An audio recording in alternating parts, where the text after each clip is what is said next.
Hi everyone, I'm Melissa Dudan. Welcome to Trending Vegas. We are talking about the big stories flooding your social media timelines in recent weeks. I'm joined by a portion of the city's social media team, Shane Savannah Preety and Jennifer Davies. Thanks so much for being here.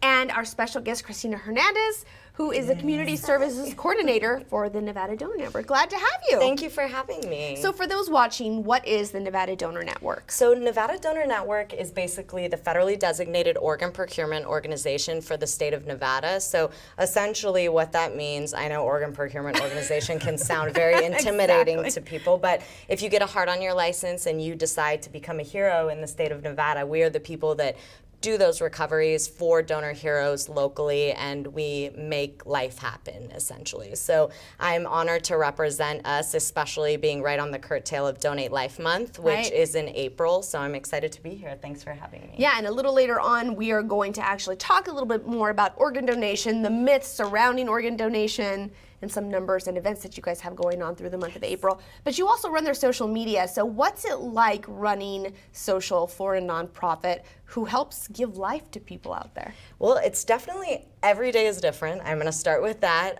There's always very interesting trending news surrounding our topics. So I really like to just kind of be on the cusp of what we have going on, what is kind of being talked about most within our cause. And I feel like social media is our chance to be able to be transparent and share those stories. So I find the conversation to always be interesting, very dynamic, and I'm lucky to be a part of it. Well, we're glad you're joining us today. And on the social topics, you saw the picture of Simon right there. He just got his second heart transplant. We're going to talk about his story just a little later on, but we are so glad that you are here with us. So let's start with the topic that everyone has been talking about for the past couple of weeks, and that is the college cheating scandal that was revealed. It involves some Hollywood celebrities, even a Las Vegas woman. According to parents and counselors, it's common practice for parents at elite schools to pay for a doctor's diagnosis that allows their children extra test-taking time, whether they need it or not. And here's this fabulous video. I don't know how much of school I'm going to attend, but I'm going to go in and talk to my deans and everyone and hope that I can try and balance it all. But I do want the experience of like game days, partying. I don't really care about school, as you guys want. I don't know how. That was Lori Laughlin's daughter, aka Aunt Becky's daughter, talking about not really caring about USC, and they're one of the ones that are allegedly wrapped up in this scandal. Where is the flood of apologies, the remorse from the parents, kids, coaches, proctors, administrators who stole college admission from deserving students? And then this one, Aunt Becky is out. Lori Laughlin won't return for Fuller's House final season in the fall after being indicted in the college cheating scandal. So guys, I want your opinion on this because I guess I'm not surprised that this is taking place, but the lengths that these people are going to get their kids into this school, it made me wonder, they really are celebrities, just they're all about appearances, it seems like, or some of them are. What's your take on this scandal? You know, it's hard for me to see something like this, although we obviously kind of have known that it's existed. It's just never gotten this kind of notoriety and public attention. But for me, it's disheartening. I'm the second person in my family who's gone to college. I'm a second generation American, and I can tell you I've worked hard to be able to go to school and go Wolfpack. Unfortunately, we didn't make it far through March Madness as I would have liked. But, you know, it's hard to see, and I think a lot of people agree with that online, and that's the sentiment I'm seeing a lot in the conversation online. It's just, like, we all work hard for it that have done it, and unfortunately this does happen, but I believe that the light being shed on it is important. Yeah. Shane? I mean, it's, yeah, like Christina said, there's, you know, various forms of it. You know, for lower level people like us, it's getting on waiting lists and trying to get into these, you know, selective spots in magnet schools or charter schools or whatever. But, you know, Dr. Dre, you left out his. Oh, I was going to talk about that too. Yeah, he got burned for that because, you know, when you have the money, I think there's, you know, you pretty much do anything for your kids. And, And he didn't mention he donated $70 million to start a school. So let's go ahead. If you haven't seen Dr. Dre's social media post, he basically posted a picture of his daughter saying she got into USC on her own, like no jail time. No jail time, XYZ. Well, then someone, you know, quickly came back and said, You donated $70 million Yeah, to that- a music building, correct? He got 11,000 responses to that. I mean, that's one thing that social media is great for, is they will tell you when you're wrong, like very Yeah, quickly. that's Yes. true. And yeah, it's just, I mean, it's ridiculous. And I think the fact that well-known stars are involved, I think that really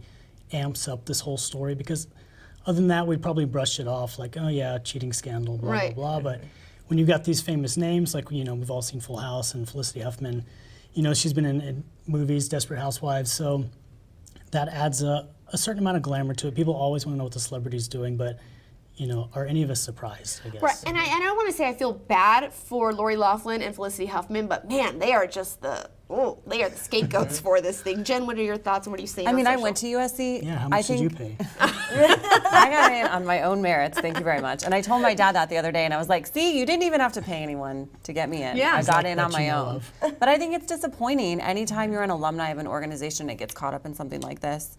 It obviously speaks to the notoriety of the school and everyone wanting to go there.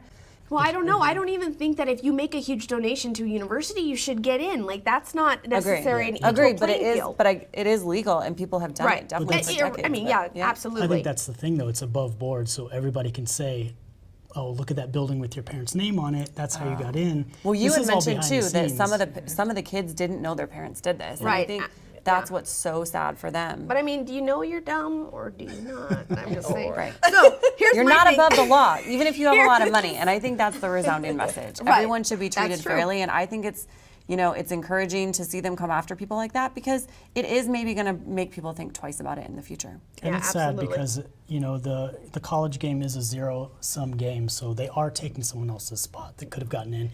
It's not like, oh, there's space for everybody, because there just isn't. So they are taking somebody's spot that could have really earned it. Right, and I wonder what the punishment's going to be, because I want to go back to this post right here. It says, college cheating scandal, let's not forget that there are black and brown parents in prison because they listed a relative's address as their own for their chance of their child receiving an adequate public school education. This is when they use someone's address to get into a better school. That happens a lot, and you know, I just wonder, I want to see if money will be able to get these involved out of trouble. Of course. You know, but you don't know though, because there is such a spotlight right now. I'm not sure. Right, but your money can also buy the big public defenders. Yeah. You have your humanitarian work to point to, you know, as character. But it's not witness going to and- make up for their endorsements. I mean, Lori Loughlin, I mean, she's washed up now officially. Oh, yeah, Like, it'll be she's hard done. to come back from this. Yeah. And I mean, her kids too. And, you know, it's sort of sad for her daughter, who didn't want to go to college anyway, because, you know, I've read online that she's now blaming her parents for taking away what was a lucrative career for her too, which just makes her kind of seem like a spoiled, entitled brat anyway. Yeah. But I think in general, it's just sad for everybody involved. Like, it just doesn't. What are you teaching your kids if you're teaching them, like, I'll just buy your way into college? Yeah. It's true, and legally I think there's a precedent to be set on what the punishment is. I think that moving forward, this may change a lot of those ways that universities can accept these donations, or organizations like this can exist to make these cheating scandals possible. Right. So Absolutely. I'm interested. It really is disappointing to know that such high-level coaches, proctors were all involved, doctors involved. It was just such a huge scandal. One of the things that I want to point out before we go, because I'm such a horrible standardized test taker, is you know, I had to take courses to take the SAT. I had to take it multiple times. I had to write a letter. I was a great GPA, everything, but I was a horrible standardized test. And I had to write letters to universities explaining why I did so poorly on my SATs. ACT, nailed it. SAT, not so much. But I had to, there was a chance I wasn't going to get in based on that score. So hearing that someone paid a proctor to give them more time and also change answers, Yeah. makes me a little mad. All right, guys, let's move on to another hot topic, and that is the release of Leaving Neverland on HBO. Now, the documentary tells the stories of two men who were allegedly sexually assaulted by Michael Jackson as children. Here are some of the social posts we've seen. Here's this one: sorry, but Michael Jackson is guilty, and that's it. The only thing creepier than Michael Jackson is his hardcore defenders. And this guy writes, what creeps me are those two men and their imagination. How can people believe every other case of sexual abuse stories in Hollywood but choose to ignore this huge one, which actually makes a lot of sense? Leaving Neverland is creepy and heartbreaking and disgusting, and I totally believe all of it. And finally, there's this one. Brands and people distancing themselves from Michael Jackson after Leaving Neverland. Starbucks, Louis Vuitton, The Simpsons, several radio stations, the Lakers, Drake. So the fallout from this has also been pretty big. I just want to get your all's thoughts on social media. I was really surprised. I did see Leaving Neverland, and I was really surprised to see the hardcore defenders. And do you think it's possible to separate the person from the artist? And that's a question I've been asking myself lately, because my opinion is that, okay, I do tend to believe those two guys, but how many artists are out there that have done shady things That are terrible people that I listen to, that I look at, or whatever it may be. And so I think it's an internal question for each of us. Do you think that the artist and the person can be separated, Christine? I think this is a big moral dilemma for me, and something as I've gotten older with just brands in general, and me as a consumer making those educated decisions to support those brands and things, is that I tend to feel my support, my buying into that brand, me continuing to do those things is, supporting essentially what they did or what they don't do, or whatever it is essentially connected to that brand. So I feel, as a consumer of music, which can be viewed in many different ways, to be responsible enough to say, you know what, I've loved his music, but I've always been very careful, because I think that when we come into a topic like this, we have to be very sensitive, because there's a lot of people out there around us that could be very impacted by it. So I tend to be more cautious and say, you know what, when there was a scandal about Chris Brown, I don't want to listen to his music anymore, because I think that's me showing my stance and my support for those victims who have gone through something similar. So Definitely going to be an individual Yeah. type of thing. Shane, what are you seeing on social? I think there is probably, there's a big backlash against him now. There should probably be a cooling off period. But I think ultimately, my own personal opinion is that art belongs to the people. It's something that, especially in the case of like movies, music, it's not the product of one person. So he was the face of it, but Quincy Jones was the producer.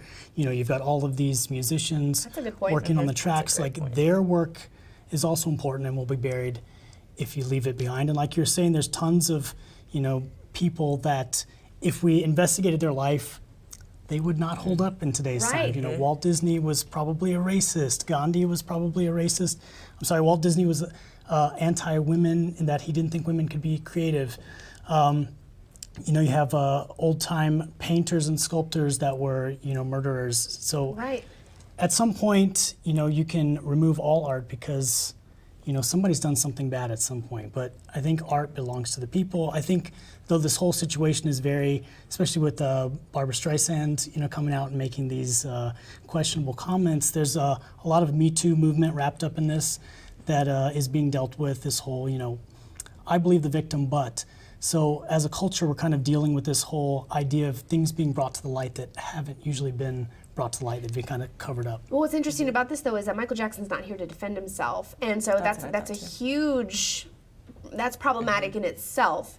Jen, what are you seeing? Well, I saw on social, and I don't know if this ended up happening or not, that Mandalay Bay took down the statue that they had of him, because we have a Michael Jackson show here in Vegas at Mandalay Bay, a big Cirque production that I've heard is amazing. And so those are hard decisions for brands to have to make, for Mandalay Bay to be like, do you cut your losses and run? Right. What do you do? You're under contract? If you like, cut what do a you do? show, you're also getting rid of jobs, tons of jobs for hundreds of production people and actors and aerialists. And so it is a very fine line, but interesting topic.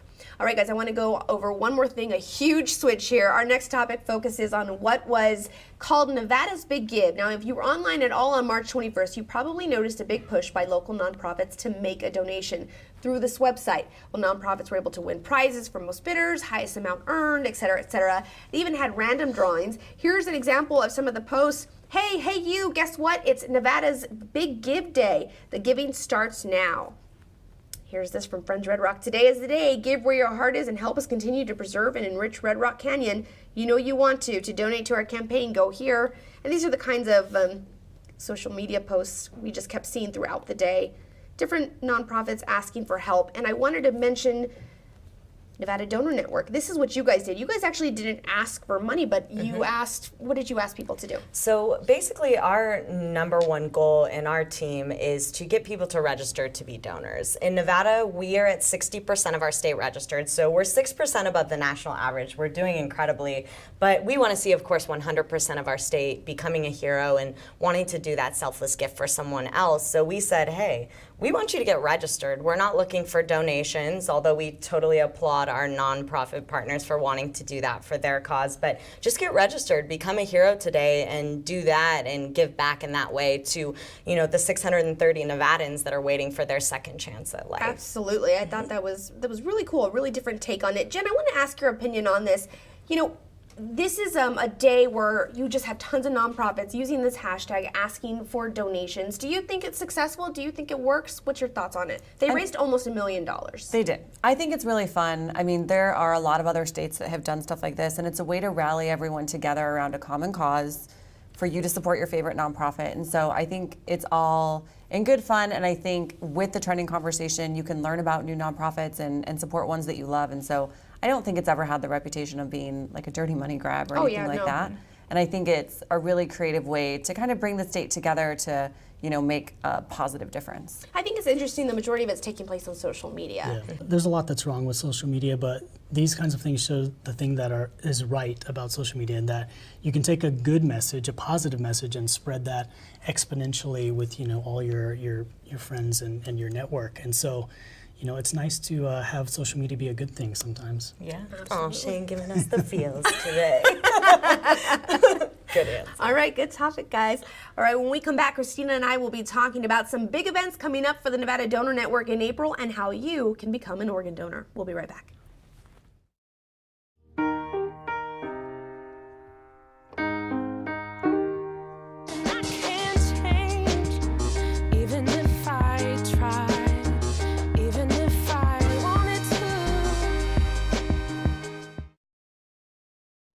Welcome back, everyone. April is Donate Life Month, and local nonprofit Nevada Donor Network is daily working to help give the gift of life through organ donation.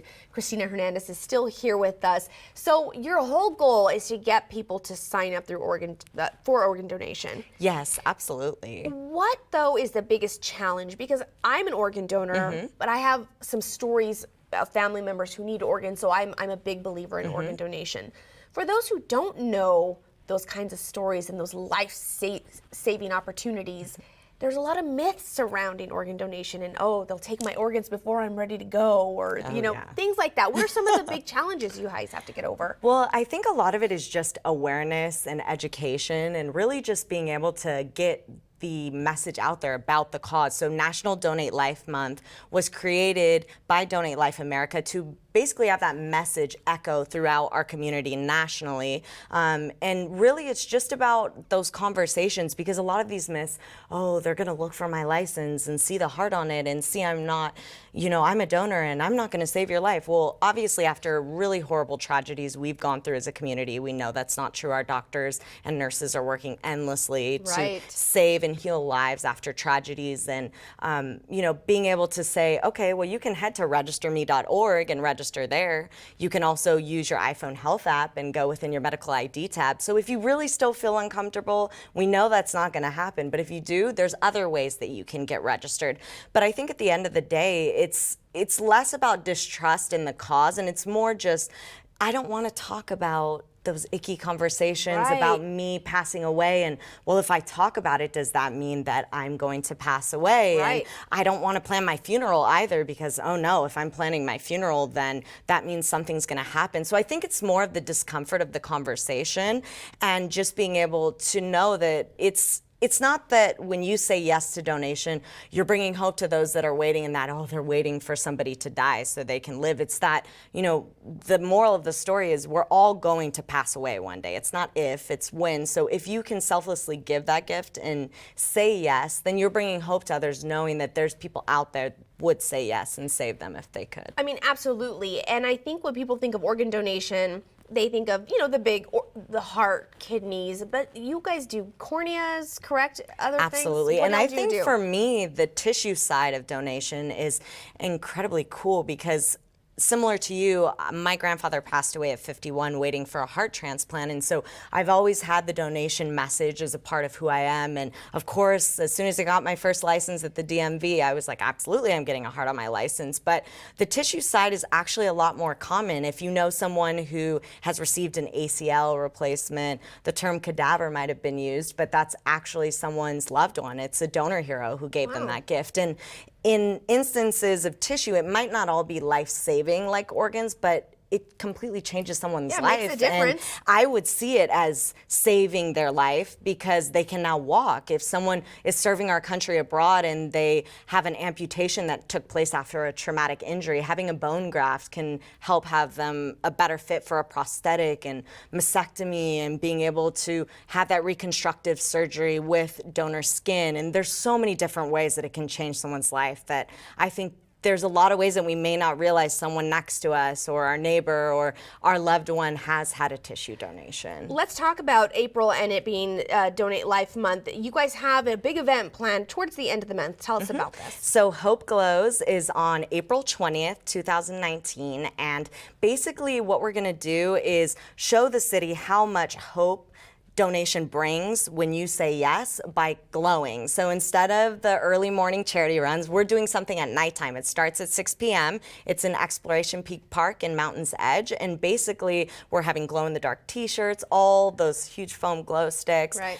We'll have a DJ, food trucks, all of those things. But what we're gonna do is highlight those local donor heroes, people who have received the gift of life, have different ways that you can see how it impacts our community while having fun. And then of course we'll have a fun run or walk, whatever is more comfortable for the person. And then the big surprise this year is we're actually going to have a fireworks finale at the end of the run. So it's going to be just a different way again to just visualize that in Nevada there's 630 people waiting for a transplant. And to be able to bring that glowing hope that donation does bring to them, I love that Hope Glows gives you that image. So it's family friendly. People of all ages were there last year and we look forward to welcoming the community again. Two more things before we go. I want to ask you, how is organ donation going in terms of people signing up? Have we increased through the years? Yes, so within the last few years, we were stuck at about 41%, and now we're up to 60% of our Oh my state being gosh, registered. great. So it's incredible.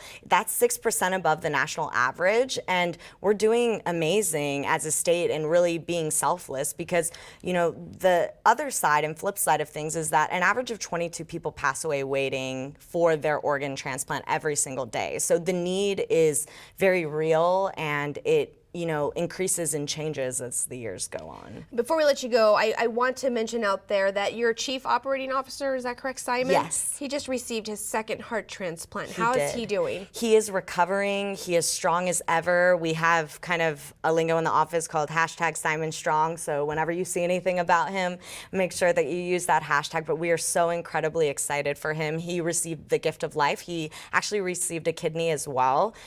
So he is just going to keep on fighting. He is so strong, and we're so excited to see him, back up on his feet soon and doing what he loves, because this is what the cause that he has dedicated his life to. Very, very passionate about it. Well, we wish him nothing but the best. And Christina, thank you so much for being here. Of course, thanks for having me. Absolutely. All right, guys, when we come back, a look at some viral videos that caught our attention and are too great not to share. Drop that baby.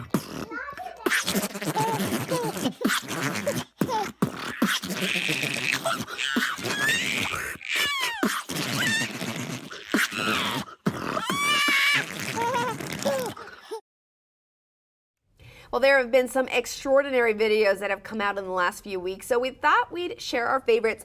Now, this one's really interesting. Jen, this is your pick. Good afternoon. Afternoon. Before you start the clock, could you stop it for a second? It's real discouraging to come up here and see all the heads down. It's like, Sir, you're on a 2-minute timer here, so let's go.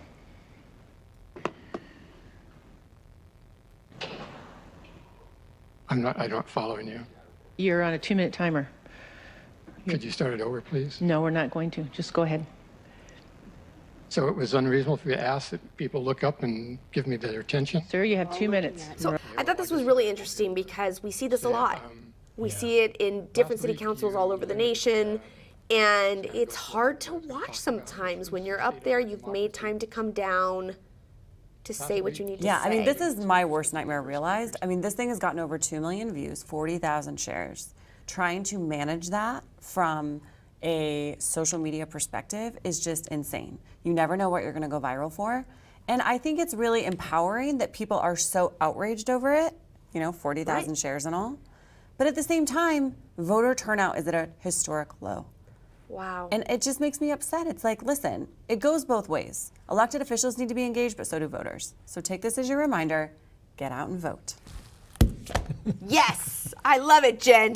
That was, Unless you guys, it's breaking stuff, she's so concerned. that's so true, but you should have seen the passion in her eyes. I was like, yes. I know. And I think it's Yes. just, I think it's really upsetting about how difficult it is to participate in city council meetings. People come down here and they want to have their time. And I think it's really misunderstood, the agenda and all these different protocols that we have around city council. We're really lucky that our mayor is really engaged when people are talking and is really good about moving the meeting along. And so I hope this never happens to us. But it's just a reminder to people, find ways to get involved, but mostly just vote and be engaged in your community because it matters. Let's go ahead and go to this next video. This is my pick, and grab your Kleenex. Yeah, I'm gonna cry.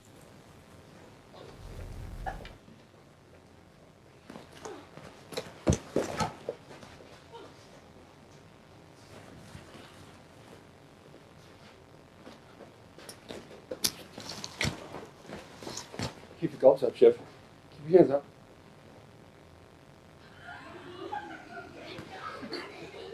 Come on, Chip. Come on. Is that what I got?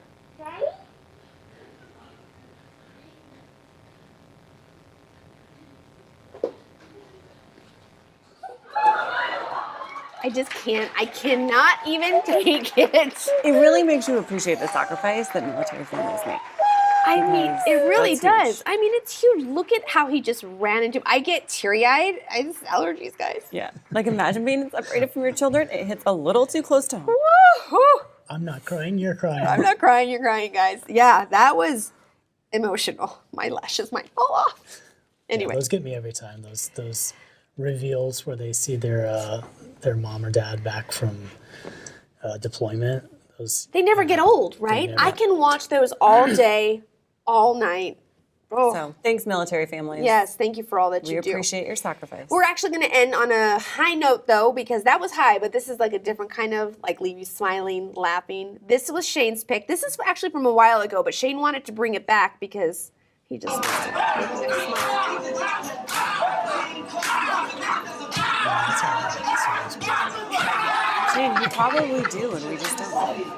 Now, if you keep watching this video, some of the things that these guys do is amazing. And I just wonder how long it took them all to practice this. Choreography, Look at physicality. look at that. That's amazing. So this video goes on for 2 minutes, and It's worth it is worth You gotta- every 2 You gotta minutes. go online and find it because this is amazing. It makes you smile.